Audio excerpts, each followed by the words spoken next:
think about it for just a minute. A pair of two mismatched rogues. My whole life I've been a fan of tag team wrestling.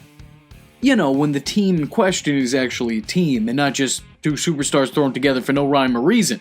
But that being said, sometimes that method of making a team, sometimes it works out. Case in point, Goldust and Booker T. Goldust was the once androgynous wrestler, decked out in all gold from head to toe. A former cinephile that used his ambiguous sexuality to get inside the minds of his opponents. You have to remember, this was during a time where the mere mention of gay people would pose a serious threat to the manliest man's machismo. In later years, this was downplayed, with Goldust becoming a comedy act more known for kicking his opponents in the and rubbing himself seemingly inappropriately. Oh. Hello. What the hell's the matter with you? Stop that. Stop rubbing yourself, man. Stop that. Booker T was the former one half of Harlem Heat, a prolific tag team in WCW, maybe one of the most successful. Eventually he'd separate from his brother Stevie Ray and make his way up the card to become one of the most over acts in the company, and a five-time WCW champion.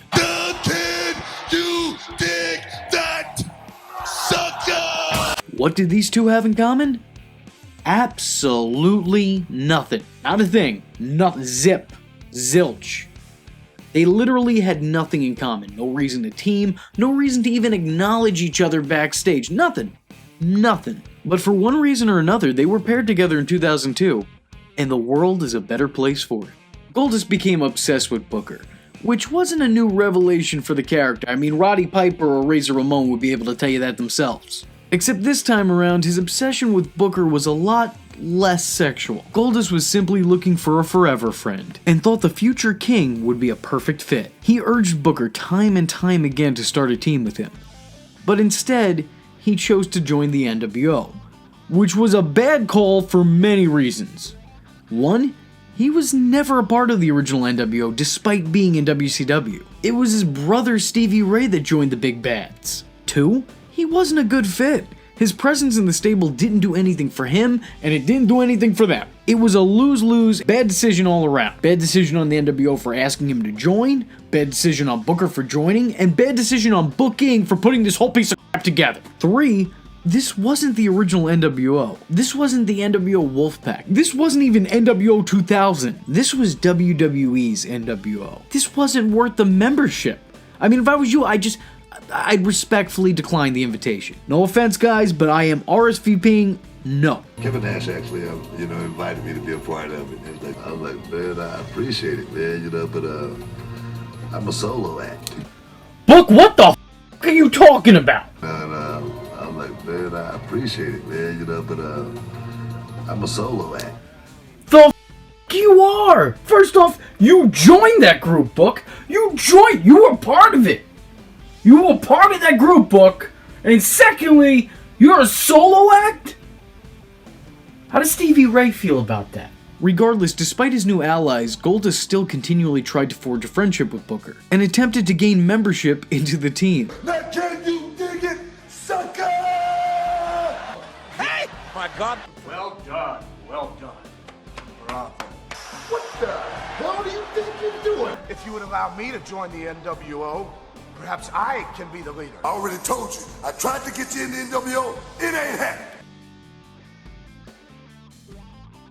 You just gave me the key to your heart, baby.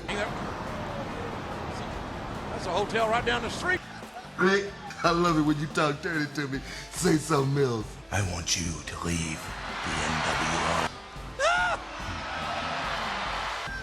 I bought this nightgown for nothing.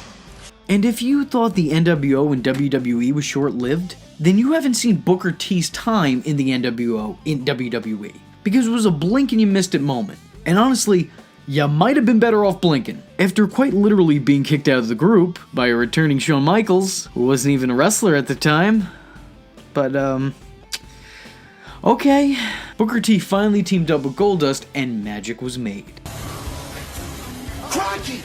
Look, you don't see this every day. It's the rare bandana wearing grease rat. Catch that idiot. The two were a modern-day odd couple, And not since the team of The Rock and Mankind, The Rock and Sock Connection, and later the team of Daniel Bryan and Kane, Team Hell No, have two polar opposites been so beloved by a WWE crowd. The chemistry between the two was unrivaled by all other teams on the roster at the time, and their oddball friendship made them one of the most entertaining parts of the show. Their matches weren't exactly groundbreaking. You know, you didn't feel like you were watching the Rockers, but you know, you also weren't watching a Chronic match, so there's that. It was somewhere in the middle. And I'm sorry. Forgive me, Kona Crush. Forgive me. Their matches did what they needed to do, but fans were much more invested in the dynamic between the two. Booker T and Goldust. Booker T and Goldust. Man! Welcome to the premiere edition of Goldust and Booker T at the movies. What the hell are you talking about? Just roll the damn footage. I'm a lumberjack and I'm okay. I sleep all night and I work all day. Kick it. Rock knows that Booker T likes Goldust very much. The Rock also knows that Goldust likes Booker T very much. Since you like the outfit so much, you wear it out there. Why do these things always end like this?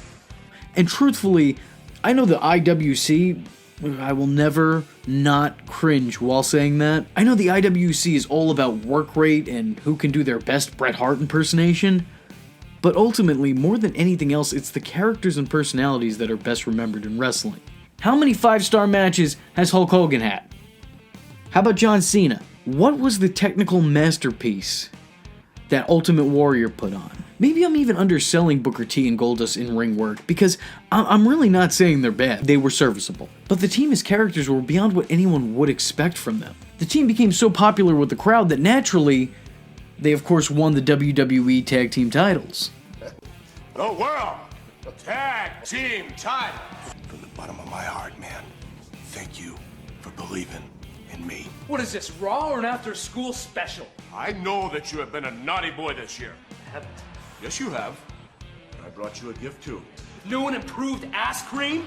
With 35% more ass! Fortunately, they would eventually drop the belts to the team of William Regal and Lance Storm, the Un-Americans, and failed continually in trying to win them back, with Goldust usually being the one laying down and looking at the lights. Goldust blamed himself for the team's inability to recapture the titles, and seeing himself as a detriment to Booker T's soaring popularity, he disbanded the team. That, and also Eric Bischoff forced them to separate as a team following a bunch of losses. One or the other, they're both contributing factors. Their last major interaction with each other would come not long after when Evolution, or as I like to call them, Triple H and friends, attacked Goldust, sending him into an electrical box and giving him Tourette's.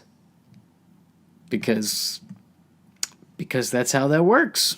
That's how that works. Booker T would defend his friend, taking on Triple H, and the less said about that feud, the better. To my knowledge, the only other interaction between the two came when Cody Rhodes, Goldust's brother, found himself in a feud with Booker over the Intercontinental Championship. You're a nostalgia act, Booker. You're a joke. Just when I thought there couldn't be a bigger joke than Booker T, here comes my own brother. Gold is more man than you will ever be. You're my brother, and I love you very much. When I thought it was all over for me, he took me under his wing, okay? And I had the best time that I've had in my career. Which is a pretty good setup for a story. Unfortunately, that's all they had was the setup, because they immediately forgot about this anyway, and it wasn't really that big of a deal. It's unfortunate. You know what? On second thought, maybe some things are just better left forgotten. Bury it so deep that even the greatest of psychologists and therapists can't get to it. And ultimately, that was the team of Goldust and Booker T. Good luck with the nipple rubbing. I don't need luck. I'm good. I am vengeance. I am the night. And that was V Infuso. Just remember, if you're not tuning in, then you're missing out. So, if you like the words that came out of his mouth hole, and you too would like to become a V-generate, don't forget to like and subscribe. Thanks for watching, nerds! And if you're not joining the fun, you're in for one bad day. And you know what they say about having one bad day?